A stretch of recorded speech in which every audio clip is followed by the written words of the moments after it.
55,000 people will be in this compound for 3 days, and there's 7 stages, and over the 2 weekends there will be 300 electronic dance music artists playing here, which is unlike anything we normally do. This is a whole new world for us here at Tait Towers.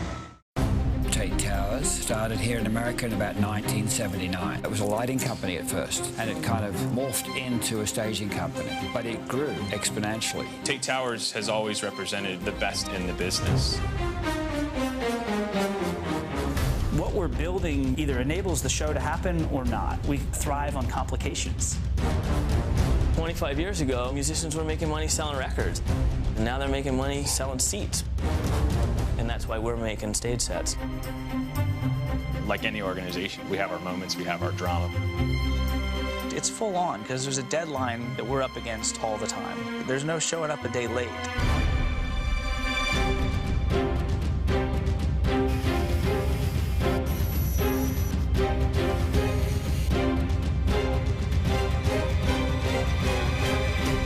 In this business, you're only as good as your last show.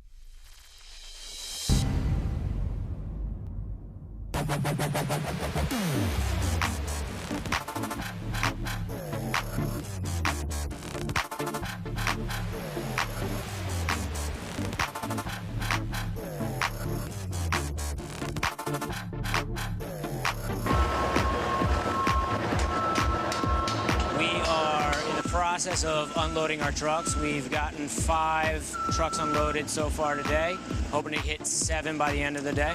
Right now, we're just waiting for space on stage, trying to coordinate with other departments.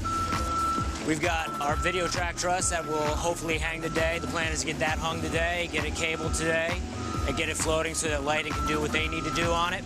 Then tomorrow, when our truss and hangers arrive for that, we'll continue to install that and hopefully get the video and the pyramids hung on it. So this black structure that you see is a steel truss structure. It's heavy-duty truss. So on this truss, we have some mechanics and some gears and things like that so that we can have trolleys that ride along, and each of those trolleys also rotates so that when it is in its downstage position by the audience, it can have the proper side facing the audience, and then when it comes all the way around to the back, it can rotate and stay in the same orientation so that it always looks the same to the audience. It's going to be handling quite a large load. We have to have a stage that can evolve and tell a story across 60 hours. Most rock concert shows go for an hour or an hour and a half, 2 hours. Our show goes for 60 hours long. We've never run our machines in a show 10 hours a day, 3 days in a row. Our shows are an hour and a half, 2 hours long at the max. Does that make you nervous? See what happens. I don't know. What's the worst thing that happens? Unplug some shit. When we approach the design of this stage, it's about incorporating the technology to allow it to tell a story and evolve across the festival. We've got 80 performers performing on the stage. They all want to outdo each other. So the biggest challenge is to manage expectations. Each band has the ability to use all the technology here. So they've all had the ability to program their own stuff, to bring their own content to the screens, and they've all been working with James as to what their songs are, or who's going to run the console, or how each show is going to be produced. So he's had a full fucking plate. I'll tell you how the real growth of Ultra started. I did an event many years ago in the early 90s called Divine Playground, actually in this park. And it was a multi-stage little mini festival which had one stage that was all electronic dance music. Russell Fabish, who started Ultra, went to that event. He was so inspired by the event that spurred the Ultra Music Festival. He's the visionary. He's certainly one of the key components in the success of the festival. Well, the first show is about 10,000 people on the beach, and every year it's just got bigger and bigger. Basically what we're looking at is an overhead view of our site. You have the whole perimeter of the park, all the way from the ocean to Biscayne Boulevard, which gets shut down for the days of shows, all the way over to the landmark would be the Intercontinental Hotel, straight to the water, and we take all of Bayfront Park.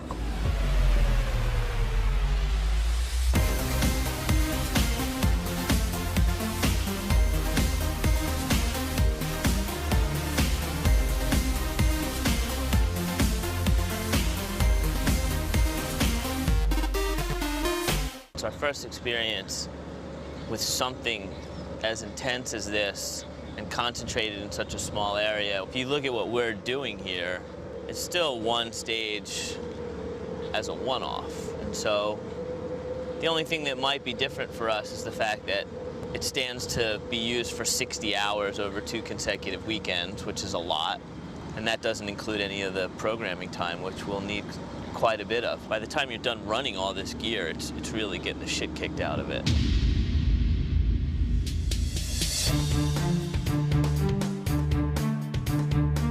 I went ahead and told them to go ahead and do the whole floor instead of doing half and half. So they're going to do the whole bit, and then we'll roll in our first row, do our ledgers, button them up. Mountain Productions, who's the staging and the structure vendor, is laying in our sub deck. Once they have the sub deck laid in, we'll be able to put in our matrix lifts, which are 2 lifts per dolly. We've got 16 dollies, so 32 lifts. It's like we've just landed in the middle of Miami City and deployed all this stuff, and it's very military. It's like the Navy SEALs arriving on the beach, pretty much. It's like, here we are, we're as ready as we can be, let's go. We've had a request from one of the artists to make the video screen larger on the reveal doors that open and close. So we've got a whole lot of engineering issues with that, weight capacity issues. What they want to do now is add 2 more video panels, right? Remove one of our pyramids, okay? And then they're going to remove all of the lighting units off the back. Until we get all the studies done, know the weight requirements and all of that, we can't get it to the producer and the artists to get it signed off on to actually implement it. So if we get into any of this and then we find out that we have to build more things or change something that we built, it's gonna domino down the schedule. You know what I mean?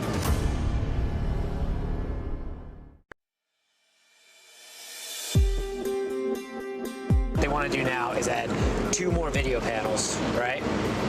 Remove one of our pyramids, okay? And then they're going to remove all of the lighting units off the back. We've had a request from one of the artists to make the video screen larger on the reveal doors that open and close. So we've got a whole lot of engineering issues with that, weight capacity issues. Yeah, go for Justin.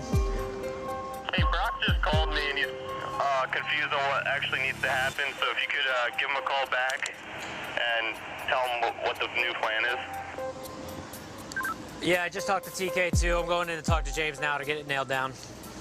So I have Tyler checking with McLaren right now about what our high number is. We were already at the threshold of what we can do in high wind situation. Yeah.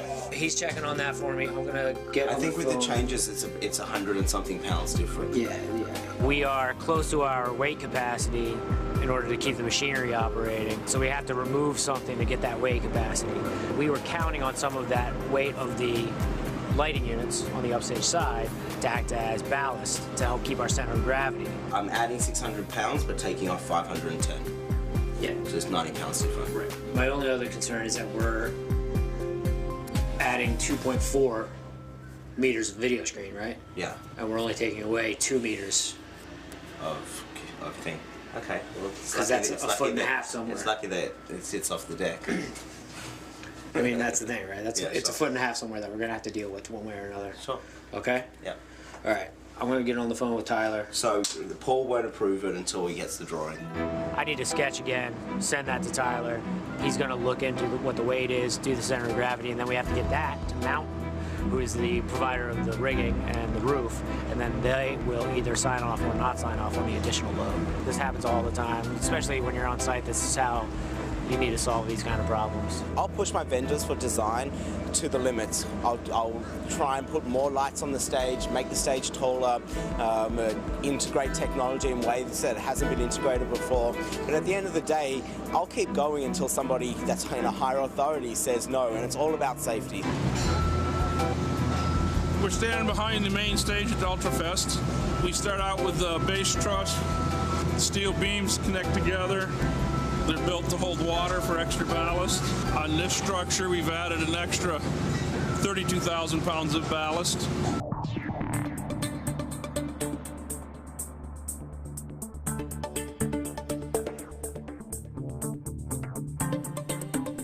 Just to help support support the logo that's on the front of the roof.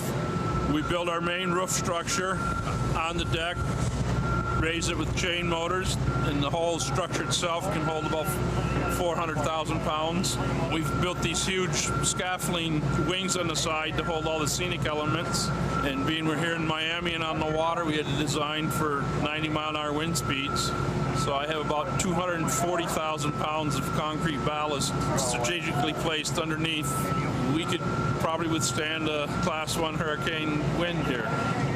Two issues about weather, right? There's, the poor fans that are going to get wet while they're watching their favorite band, or the band who's playing is going to get wet. But during the 2 weeks it takes to build this, it's brutal. It's not like you can just send 1,500 people home when it gets miserable out. You got to keep working through it. Check those guys out. Look at them.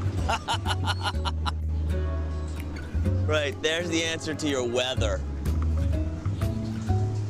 Anywhere you do an outdoor show, though, you have the same problems. The staging vendor has put a few planks for us across their scaffolding so we can put our racks on and not have it sitting in the mud or sinking or anything like that. We moved on to the robots, which was a good move. We knew that we had that in our back pocket since they were arriving. Once they get those nailed down and we kind of suss out what else is going on the rest of the scaff, we'll figure out whether it's smart for us to move on to pyramids tonight or not. But our big issue right now is just how we integrate the pyramids onto the scaffolding. There was a lot of plan and hope and dreams in the shops about how those would go together. Right now you can see our cross braces that we're putting in on top of the scaffolding. Basically our pyramids just sit on the bottom of that and then clip in on the top. Little interaction, let's call it, with the cross braces that these guys got here and our pipe. So now we're just going to try to figure out how we make that work. There's a few options. Two options require engineers to sit and do all kinds of math. And the other option is to take all of those cross braces off and put them on the inside, which takes a whole lot of rigor sitting and doing a whole lot of math, I suppose. So we'll figure out which option is better. Back in Lidditz, our boys are checking weight limitations and what the implications are of adding and making those modifications. We haven't heard back for sure yet, but we're trying to get it done. It seems like we might have actually exacerbated the situation by taking the lights off the back, because now it seems like it's tweaking one of the connections in a way that it wasn't designed to go. So, like, you have space between this truss and those up and down stage trusses, because the further back you get it, the more you're away from all this crap. All these tugs are going to be open at that point, right? Yeah, they'll all be. I mean, we could, depending on what their header is, mount the kabukis to the back of their header, hang the good right off their header, and put the sniffer on our truss. Instead of adding more video because it became an engineering issue, what we're looking at doing now is we're actually adding another gag, and it's one of our stock gags that's a kabuki drop, where the curtain drops. The band will be able to project their content onto that good. It'll drop, then we're going to put one of our sniffer winches on that truss and suck the good up. And so who's going to talk to the band, you or you? Who's got more cred? We'll go do it now. Yeah. We were kind of playing ping pong. Good cop, bad cop? Yeah. Who's the Well, bad cop? no, actually he was... You're the bad cop. I was, yes.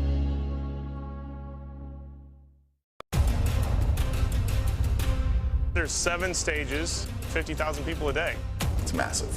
We have offices and storage and motorhomes, a yacht for dressing rooms, vendors, bars, concessions, 400 porta potties, 20 ATMs, phone line, internet, power, 30 Jennies on site, gas, 30,000 gallons, forklifts, booms, scissors, 90-ton cranes, 75-ton cranes, 140 golf carts. It's massive. That's all I can say, is it's massive. So here we are, it's day 2, and we had a little problem with the sub deck for the matrix lifts. We put 2 matrix lifts on there, walked away to dinner, came back, and they had sunk. I'll find Raph. Should be under here. Hey, Gordo, where's Raph? Can I have him for a minute? So when we set 2 lifts on there in the center line, in an hour, there was a 3/4 inch difference in height as they had come in. Yeah, they'd opened up. sinking in the middle, you're saying? So what we did overnight was we put 2 on the far side because we were concerned that maybe we were crowning the whole thing because we just had 2 in the middle. So we put 2 lifts on that side, 2 lifts on that side to level it out to see what the difference would be overnight. And overnight we lost 1/4 of an inch in depth. We measured everything and then come back the next day. What's the overall weight of the whole platform?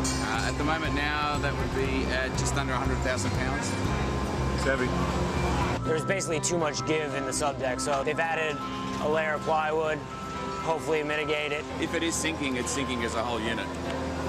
So, well, we got that going for us. It'll all sail away together. We've got some repair happening on our pyramids.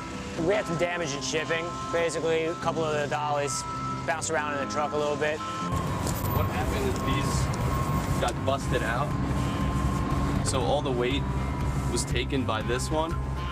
So it just blew this corner out. We start every show with how are we going to protect this equipment to travel all around the world? How are we going to protect this equipment to go into planes, to go into trucks, to go into sea containers? Here, even though it's only coming to one place and going home to one place, it's a trade-off of how do you package that equipment that doesn't bleed your budget but still protects the gear. And we ran into a little problems coming here with some of the pyramids that got damaged. Because this is a one-off, we didn't do our standard, you know, really beefy steel dollies for this. We did wooden skids. The skids broke apart a little bit. It was just enough. It let them shift. A couple of the seams split, so we're gonna have to drill out some stuff, re-rivet, refasten, maybe add some extra fasteners.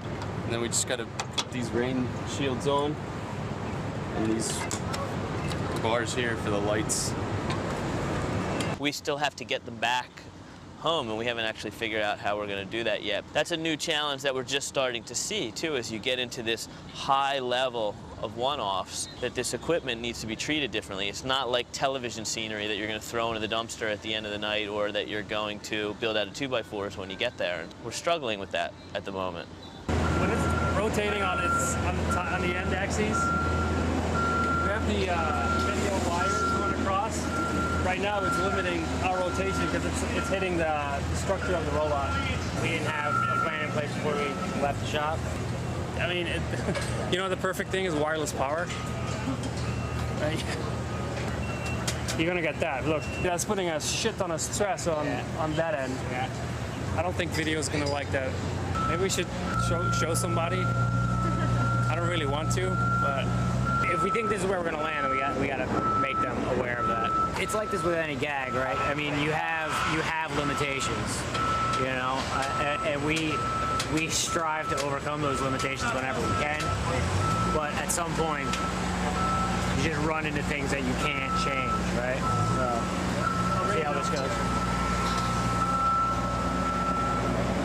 Because of the way it comes off the arm there, we can't get a full 360 rotation out of it.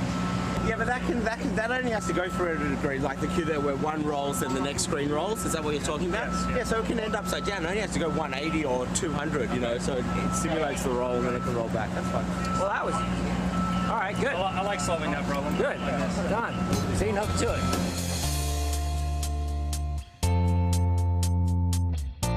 We're about to do a trolley test and a spin test. We're about to fire up matrix lifts as well. We have pyramids up. The Belgian crew, God bless them, came in and have hung most of them. They've hung 90% of them, I'd say, if not more. The robots are already moving, so it seems like we're okay for being a day behind.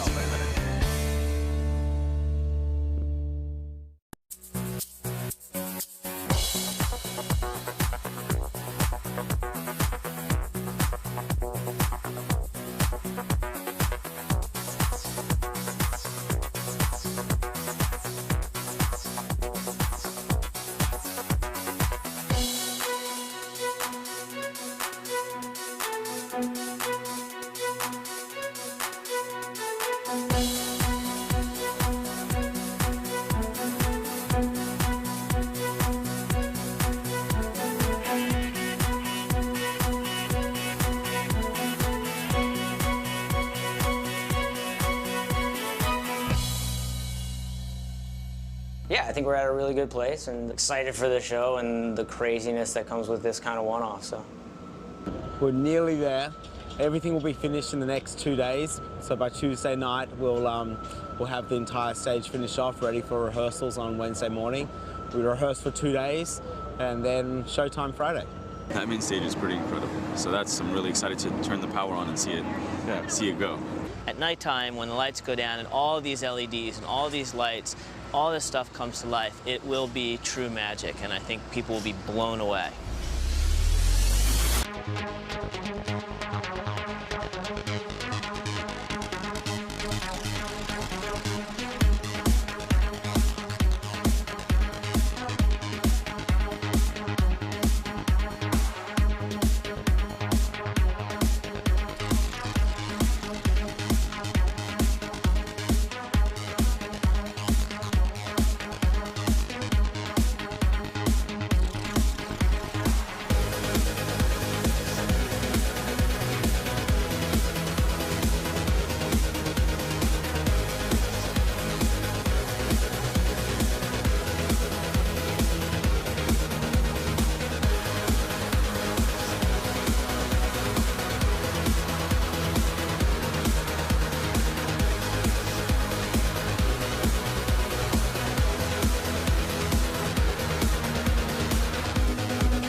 It's a vision that's been turned into life. It gives you goosebumps. And at the end of the day, it's like all of the energy is spent on making the crowd get the goosebumps. It's so satisfying to see the crowd and the smiles on everyone's face and people dancing and having a great time. It really is a unique experience.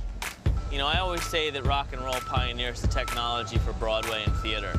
And whether I'm right or I'm wrong about that, that's just kind of how we feel. Like, we bust our ass prototyping some of these things, and then you see it in theater 5 years later after it's been perfected. And I think that some of the artists in the electronic dance music are looking around at what all the possible innovations are and what can they do. And they've now, a lot of them have collided in rock and roll. They've started to see a lot of the stuff we're doing, and they want to know how can they use it for their own bands. But I think that's a harder task, because if you look at what Ultra's done here, Ultra said, we'll provide the production.